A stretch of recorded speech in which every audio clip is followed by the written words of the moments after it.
اليوم نتكلم حول الريادي رجل الأعمال والمؤلف روبرت كيوساكي.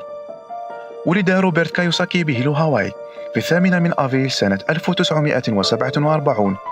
هو مؤلف كتاب الاب الغني والاب الفقير، حيث بيع منه 26 مليون نسخة، وبذلك أصبح أفضل مؤلف من حيث بيع المؤلفات لكل الأوقات.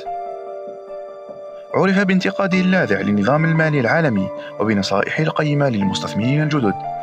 أول مقالة له نشرت عام 1991 وحققت رواجا كبيرا، وكانت بعنوان إذا أردت أن تصبح غنيا وسعيدا لا تذهب للمدرسة. ألف أكثر من 26 كتابا ترجم إلى 51 لغة في أنحاء العالم في مجال الألعاب، البرامج، وكذلك العقار والنفط وأكثر من ذلك. ابقوا معنا. My success comes from spirituality, not finance. And what happened was when my wife and I started Rich Dad back in 1996, actually, we left the spirituality out. And then the corporate types came in, the MBAs and the accountants and attorneys. We're just a bunch of merry men who are kind of like Robin Hood and his gang. Are you Robin Hood? Taking from the rich and giving to the poor? No, I don't believe it. I don't believe in giving to the poor. But you're giving knowledge to the poor. Yes. That's a very big difference. You see, people say, well, why don't you give the poor money? So the only problem with that is it just creates more poor people. Give a man a fish, he fishes for the day, or eats for the day. Yeah, you give a man a fish, you get a lot of people who want more fish, but you teach them to fish.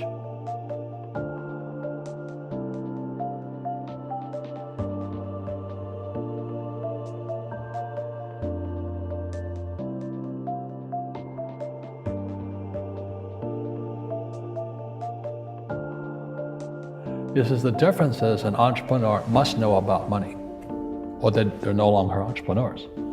And it says an employee doesn't have to know anything about money. So my rich dad started teaching me about money on one condition. And that condition was he would never pay me. He says, the moment I pay you, you think like an employee. He says, that's the trap. Entrepreneurs work for free. The moment you accept the paycheck, your brain goes dead. He just got paid. He says, as long as you're hungry, you'll think.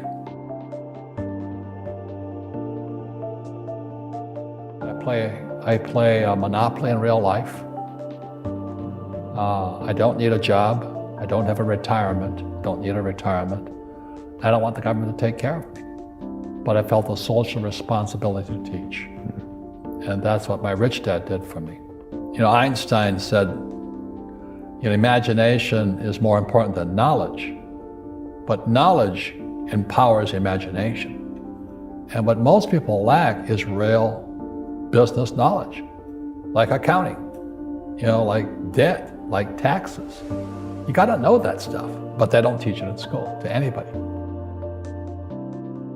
A fake teacher is somebody who just wants a job and they'll teach anything. But they really don't know what they're teaching. One of the things I suggest to people, you gotta find a real teacher versus a fake teacher. And a fake teacher is somebody who doesn't do what they teach.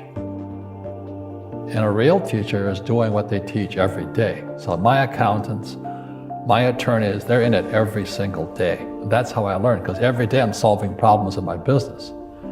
So I have accountants and attorneys and bankers and all these people on speed dial because I'm solving problems with my team.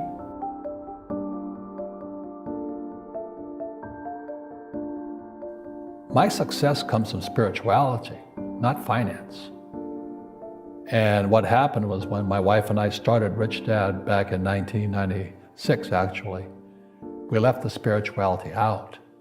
And then the corporate types came in, the MBAs and the accountants and attorneys, and they tried to make it into a business. And I said, no, we're just a bunch of merry men who are kind of like Robin Hood and his gang. Are you Robin Hood? Taking from the rich and giving to the poor? No, I don't believe it. I don't believe in giving to the poor. But you're giving knowledge to the poor. Yes. That's a very big difference. You see, people say, well, why don't you give the poor money?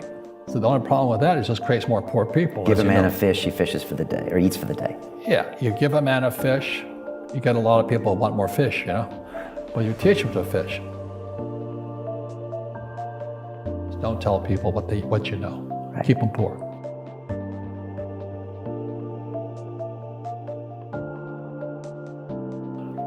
But when they say I can't afford it or I can't do that, they go down.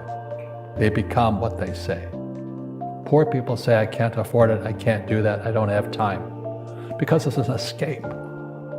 It's an escape. You know what I mean? It's easy to say I can't afford it. Oh, I'm too tired. Oh, I can't go to the gym. You know, when you could go to the gym, but no, I can't. Truth is, I'm just too lazy to go to the gym. The rich are greedy. It's the poor that are greedy. You know, if you think about it, because to be rich, you have to give something. You know, I have to produce books and games, and I purchase real estate, I provide housing, provide jobs and all that. That's why I'm rich. But greedy people produce nothing. If you're poor, you'll always be poor. That's really hard for people to understand. Yeah, the money will disappear that fast. Just like most pro athletes, you know, they make millions of dollars, and what 65% are bankrupt 5 years later. It's because they come from poor families. Now you tell them that, they get very angry at you. It's not, it's the rich fault. You know, it's you guys ripped me off and government ripped me off. But unfortunately, what Mr. Lipton was saying, it's passed down genetically. That's the frightening thing. So if you drop a stone in the water, the ripple always goes out this way. It's called precession.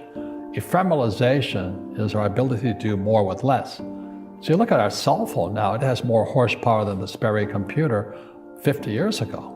You know, that's doing more with less. So humans are getting more and more powerful. We have more power to us. Unfortunately, we're not evolved as human beings. You know, it's horrifying.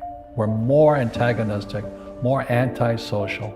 You know, social media is antisocial. You know, I don't even get on the thing personally. You know, I'm very controlled at what we say, not like Trump, because it's so antisocial today. People are so antagonistic. That's the danger part. So the reason I'm speaking on spirituality, we got to evolve. You know, it means meditation, it means yoga, it means praying, it means going to church, whatever it takes. But you got to get back to calm and peace and meditation. One generalized principle is emergence through emergency. So when you look at the word emergency, the base word is emerge. And what Fuller says, the only way humans evolve is via emergency. You know, why do I have, you know, I have bad luck too. I've had financial crashes. I've had people stab me in the back, but they're all good because I grow from it. That's spirituality. Right? You know, people who are afraid of making mistakes, like they teach in school, they don't ever grow. Because spirituality is there's good and there's bad, there's right and there's wrong, there's up and there's down. Most people only want to be right. They only want to be positive. Well, you can't have that. That's not reality. Don't make mistakes and don't ask for help. That's why the school system's actually fundamentally corrupt. It's anti-education. You know, the game of business is played with accountants, attorneys, bankers, hate to say it, politicians. You know, you got to know the game. So what I say to young people is, you find your game. So my game financially is business, number one. Second is real estate. And that's why I pay no taxes. That's why Trump pays no taxes. Legally, it is a combination of business and real estate that gives us an unfair advantage over employees because they don't know what to do. Well, the New York Times article is an employee mindset, and they have no financial education. Somebody said Kushner has a loophole called depreciation. I go, you idiot. It's illegal, it's not a loophole. Depreciation is what the government wants us to do.